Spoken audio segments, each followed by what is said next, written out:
record the Secretly Timid podcast. I am here with John and Nan. Danielle is not here because she is, tell me again? Taking her friend to the airport. Taking her friend to the airport. So we've got a lot of stuff to get through today, so hang on to your hats. Here we go.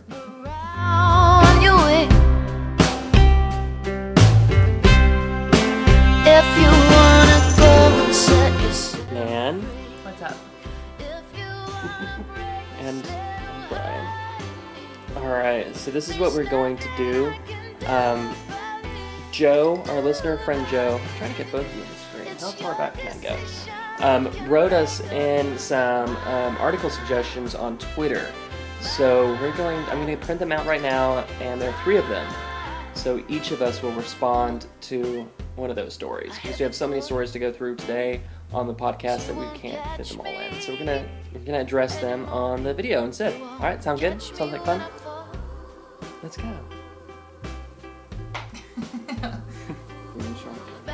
Oh, hey. Okay, so I have all 3 articles. We're gonna shuffle them up, and then we're going to pick one. Okay, pick one. And pick one and read the title. Michael Kiak from zoophile organization Zeta fights for bestiality. Yes, man. Whoa. It's got a picture of a naked man on it. Andrew Poynton wins New Zealand court battle that allows him to jog naked. And that means I have Santa Claus volunteer at Texas event turns out to be registered sex offender. Of course he does. Oh, this is so much fun. Is that all? No. We're just gonna... So this is Michael Kiak from zoophile organization Zeta fights for bestiality. Having sex with animals really isn't as niche or illegal as you might have expected, rather than solely being the preserve of grainy internet footage and time-ravaged sepia-tinged porno mags.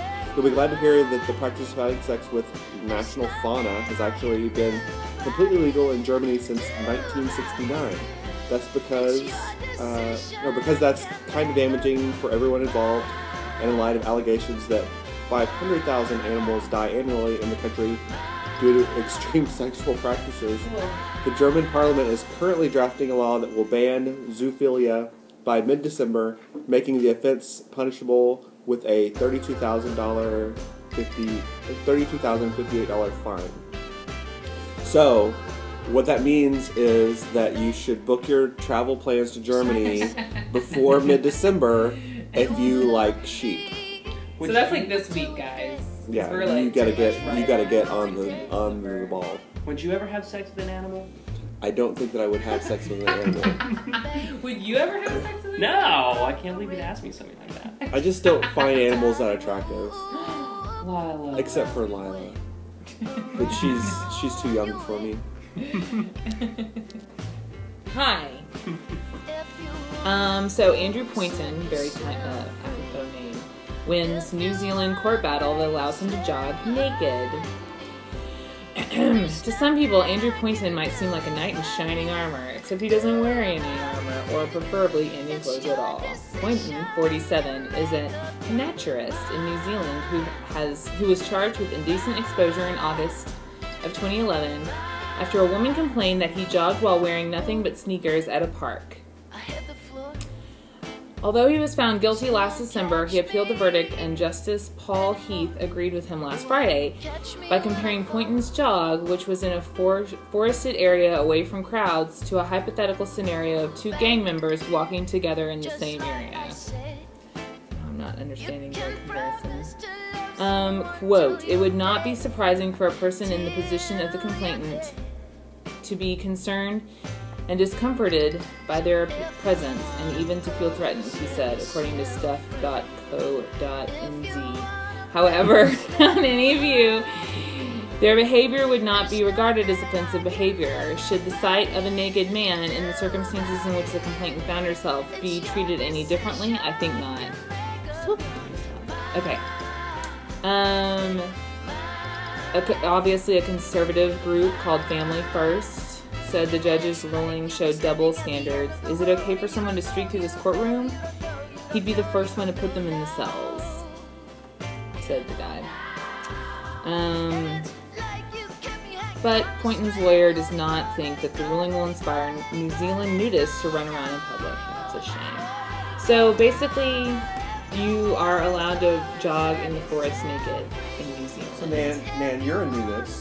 What? How do you feel about this story? It's funny that you say that, because yes, there was a period of time where I thought I might actually have to move to a nudist colony, because sometimes clothes are just so restricting. Like, I remember when I was in college, I used to study topless, because I would just feel so, like, constrained by my clothing, you know? The only thing I can say is I think it's a naturist. Not a naturist. Okay, fine, whatever. I wanted to correct you right there, and I was just like, I'll let it go. That reminds me, totally off topic, but this week I was reading a Dan Savage letters of the week thing or whatever, and somebody in the comments somebody from Australia got on to Dan's case for pronouncing it vaginal and went on to say that the correct pronunciation was vaginal. Has anyone ever heard anyone say vaginal? And then somebody responded that they too prefer the pronunciation vaginal. And I have never heard that pronunciation ever. I prefer vaginal. I prefer vaginal as well. Anyway, yes, I prefer vaginal as well. Or anal. Alright, Santa Claus volunteer at Texas event turns out to be registered sex offender. Looks like Santa himself made the naughty list. Parents in Cleveland, Texas were none too pleased to learn a man who played Santa Claus at a city Christmas event is a sex offender. Emily Collins told KTRK that she and her kids had a great time at the Saturday event, but she was shocked when a friend of mine recognized Santa Claus and informed me that he is a registered sex offender. There were 2 volunteer Santas at the event, according to Houston News, one riding in the parade and one posing for photos with children. Cleveland City Manager Dion Miller confirmed with the station that the Santa who posed for photos appears on the Texas Public Sex Offender Registry. The man, whose name has not been released by police, was charged with a sex crime when he was 12 years old and served time for the offense. Because the crime occurred when he was a juvenile, clicked to Houston Reports, his records were sealed. He currently has no restrictions that prohibit him from being around children, though he will remain on the state sex offender list registry for 5 more years. No criminal incidents occurred while the man was working as Santa. Collins noted that she does not want to go after the man who played Santa Claus, she just wants the city to be more thorough in its background checking. She says, I couldn't believe that the city of Cleveland would hire someone with a record like that, she told KTRK. Miller has stated that the city is taking action to prevent similar incidents from occurring in the future. So you're a volunteer Santa Claus and a registered sex offender. I am How do not. you feel about this sex offender? But it's interesting that he was He's 12. 12 years old, what did So, he do? I mean, my sister is a teacher of, like, junior high age kids, and she says some boys got in trouble for, like, trying to get a girl to, like, touch their penises or something, and they were gonna maybe have to go to court over it and stuff. And That's it's interesting ridiculous. because it begs the question, like, their kids, do they really know what they're doing? Right. I think a 12-year-old would know. You think a 12-year-old knows what they're doing? When it comes to knowing that it's wrong, I think. I don't know. Like, If he there's- was 5 or 6 or There's 7, definitely that'd be different. conflicting. I mean, kids really don't grow self-control until I think much later than 12. Yeah, no, I agree with that. I don't know if a 12-year-old should be placed on the sex offender list. I think it would depend on what he did. I don't know. It's something weird with our criminal system, or what's it called, justice system, where it's like, okay, it's almost like a loop where you're in jail, and if it's a felony, when you get out of jail, Right. it's harder to find work, it's harder to find a place to live, so you might have to do something that is illegal to get money, and then you're going to be back in jail. It just seems, not that I'm saying that sex offenders should not be able, or should be able to work with children, of course not, Right. but I don't know what I'm saying. Santa Clauses should probably not be sex offenders. That's what I'm saying. I just think that it needs to be less black and white than that. Yes. You have to consider what he did Yeah. and all that kind of stuff. And I think people... And how did this person, what is this person like Also, if your reading kid the is- sex offender If list your every kid single is sitting day? on a Santa Claus's lap in public in plain view of you, I the don't odds understand- of them being able to do anything to your child are so low. Right. Yeah. I don't understand how they found out. Because somebody yeah, knew if his the record sex is offender sealed, list. then why Right, is No, it but a he was sex a he's offender? juvenile. going to have to continually be updated on the list if you're But on he the was list. a juvenile. He was a juvenile when it happened, so they don't know what he did, but he still has to be on the list. That's worse because Yeah. then it could be like something really minor. Yeah. Some sex offenses are really not. Yeah, like in the cases where it's like a 8-year-old and a Like 16-year-old. or an indecent exposure where you're just peeing in the wrong place at the wrong time. Right. Or that. Or that. I mean, that stuff has happened. Yeah. Yeah. So, I've got nothing else to add. Thank you, Joe. This is a lot of fun. Yay! We should do this every week. We should. Yeah. Send us more articles. And now we're going to record the show. Yay.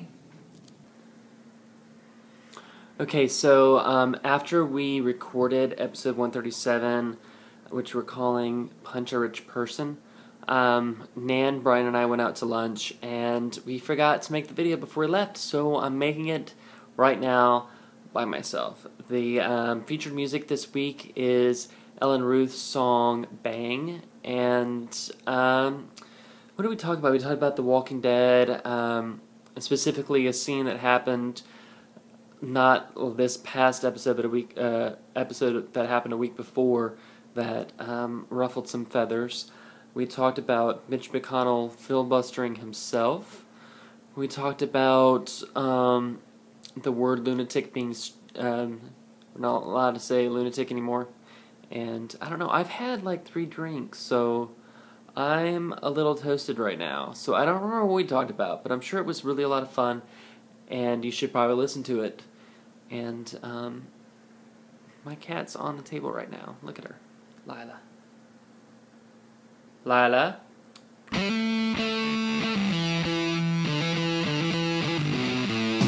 Anyway, I hope you all have a great week, and check out the episode when it airs